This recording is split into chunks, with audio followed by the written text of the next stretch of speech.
population is almost nearing 8 billion, but the milestone is unlikely to come as a shock to the people living in the busiest place on earth. The bustling Hong Kong district of Mong Kok, which means busy corner in Cantonese, is the most densely populated place on earth. With more than 340,000 people per square mile, nothing comes close. That dwarfs the around 8,000 people held in each square kilometer of Australia's most densely populated area. But Hong Kong has managed this beautifully and is becoming an example to other places on earth. In terms of transportation, Hong Kong has one of the lowest energy consumption per capita in the world.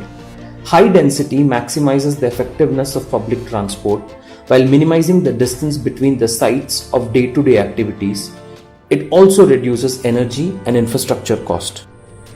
Although there is an increase in employment density in Hong Kong, there is no major increase in crowding. This can be attributed to better planning and density management.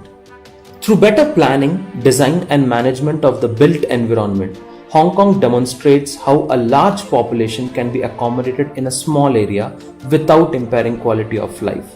Better planning, design and management can reduce the impact of high density, making the living and working environment less crowded. Citizens also have to be educated to know how to behave in public places in high density areas. Hong Kong would remain an example to various other places in this world who are tackling with this crowding issue.